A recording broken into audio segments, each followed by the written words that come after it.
Hi, I'm Melanie, lifelong learner at Titus II Place. I'm a homemaker, homeschool mom, and homesteader.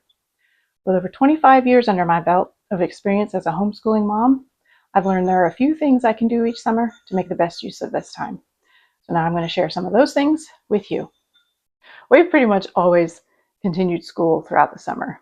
Kids thrive on rhythm and routine, and if you can manage to make learning a part of your everyday rhythm and not just school at home, continuing school throughout the summer may actually become something that seems feasible to you. Now, if you and your children just completed a year of traditional schooling and are about to begin your first year of homeschooling, I highly recommend you take the summer off. This is the perfect time to focus on rest, fun, and pouring into your relationships with your children before jumping into that adjustment period of beginning homeschooling.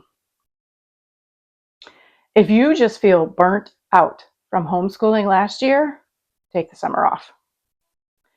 If you've gone through a major life change and it was all you could do to finish the year and get through end of year testing, take the summer off. I can only think of one summer in recent years where our family took the whole summer off from doing any school. So I am going to make the case here for year-round homeschooling, but even if you know that's just not for you, stick around because I'm also going to suggest a few things we can all do over the summer, no matter what our schedule for the year looks like. So here are my reasons for homeschooling through the summer. After all this time, we found a rhythm that works. So other than a few days off here and there as needed, why not just keep a good thing going? I'll be honest, when it's been a week or more since we've done school, getting back into our routine can be really pretty difficult. So I actually try to avoid extended breaks, except for things like sickness or major life events. I much prefer shorter, more frequent breaks spread throughout the year as needed, and continuing school through the summer gives us the freedom to do just that. We usually end up taking more time off during the holidays, but we really appreciate the flexibility when life blindsides us. We've walked through cancer, surgeries, life-altering diagnoses, the death of loved ones, and rarely, if ever, did these occur during a nice long planned break. Even if you know they're coming, major life events can throw you into survival mode. For us, these have been things like military PCS moves, deployments and homecomings, new babies, and eventually the weddings of our older children and the arrivals of grandbabies. One very simple reason for homeschooling year-round is that the heat of a blistering summer day is the perfect time to break out the school books indoors. My favorite reason for continuing homeschool through the summer is that my goal as a homeschool mom is to raise lifelong learners. There is always more to learn, and I want to teach my children that it is their joy to actively pursue knowledge in many different areas. I see school as an opportunity to instill good habits that will carry on throughout life. I try to set an example as a lifelong learner for my children by making time to read my Bible, by reading to learn, by reading good books that encourage me, by encouraging others, and by taking time to do planning and budgeting. You see, right there, we have the 3 R's, because I'm reading my Bible, I'm reading to learn, I'm reading other good books and stories that encourage me. I'm writing by teaching or communicating encouragement to others. And I'm using arithmetic when planning, budgeting, financial planning, running a business, etc. These are areas of discipline that need to be developed. I'm a big fan of delight-directed learning, but when it comes to the 3 R's, I think a level of discipline needs to be modeled and patiently, consistently taught over time. Because of that level of consistency I'm looking for, because I'm trying to instill lifelong habits, I think taking 3 months off every year will just undermine those goals. So whether you're packing up the school books for the summer or continuing on, here are some things we can all take the time to work on. Start planning for next school year. This doesn't have to be really complicated, but you do need to make sure that you have all the resources you'll need for the coming year. As I mentioned in the previous video, start with the 3 R's. Choose and purchase your math curriculum and your language arts curriculum, and then you can move on to any other subjects you want to cover. What school supplies will you and your students need? Are you planning to join any co-ops? Take the time now to find out what fees or supplies are required. Many co-ops have volunteer obligations that you will need to fulfill. Don't forget to consider extracurricular activities and take a sharp look at what your child's schedule will look like. Less is more. I have lived to regret overscheduling my children and myself before. I would also recommend that you read something encouraging this summer. One of my favorites is Teaching from Rest by Sarah Mackenzie. I actually keep extra copies of this book on hand just to gift to fellow homeschool mom friends. Check out homeschool mom blogs and look for their recommended reading lists. Some curricula, like Sunlight or Classical Conversations, have some pretty extensive reading lists for students, so the summer is a great time to get a jump on those for both you and your child. They also have some summer-specific reading lists too, if you're interested.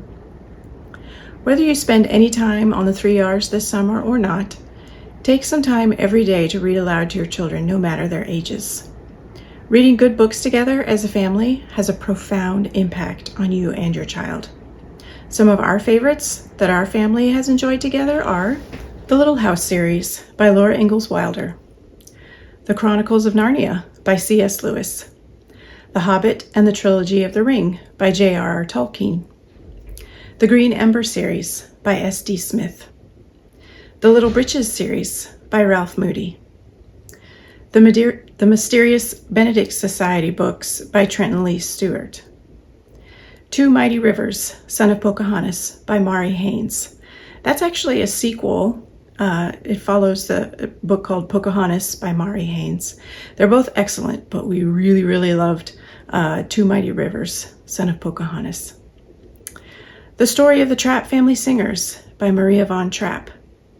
A Place to Hang the Moon by Kate Albus.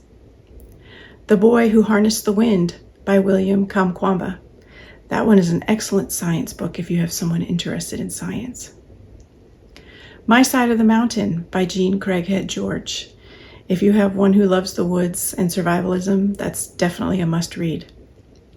James Herriot's Treasury for Children. Now, the Treasury for Children is a personal favorite, and it's actually, well, it's not just personal, the whole family loves that book. But I actually keep extra copies on hand of that in order to gift to new parents. All of my grandbabies have a copy of that book.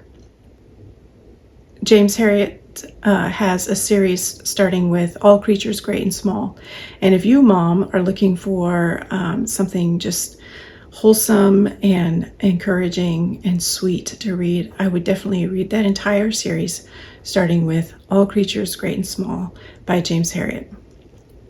Cheaper by the Dozen by Frank B. Gilbreth Jr. And if you love that, check out the sequel, Bells on Their Toes. Carry On, Mr. Bowditch by Jean Lee Latham. I will warn you, we do call that book the one where everyone dies. And finally, The Hiding Place by Corrie ten Boom. That one should be reserved probably for older students. Make sure you're familiar with that before you share it with your children. It is a true story that takes place during the Holocaust, so of course it deals with those very difficult subjects. So make sure you're familiar with it first. Another great option is listening to audiobooks together. In addition to a growing home library, make sure you and your children have access to plenty of good audiobooks. We love our Audible subscription, and my oldest daughter, also a homeschool mom, loves using the Hoopla app through her local library membership to listen to audiobooks for free. Check out the Read-Aloud Revival podcast and the IEW podcast to learn more about the tremendous benefits you and your child will reap just by enjoying read-alouds and audiobooks together. Finally, enjoy this time together, whether you keep the school books out or follow a traditional school year. Families choose to homeschool for so many reasons, but one of the most common and really most important reasons is the opportunity to spend more time together so that families can form stronger relationships. To school or not to school over the summer does not have to be either or. Perhaps it would work well for you to do a modified schedule of only 3 to 4 days a week of school and then use 1 or 2 days to do a fun activity together, catch up on some rest, or get a jump on planning for next year. Whatever works best for your family, I hope I've given you some ideas to help you make the most of your summer, no matter what your schedule looks like. Don't forget to like and subscribe, then keep an eye out for my next video, where I'll share what curriculum we'll be using for the 2025-26 school year. See you then. Oh, good heavens. Remember, through her, ugh.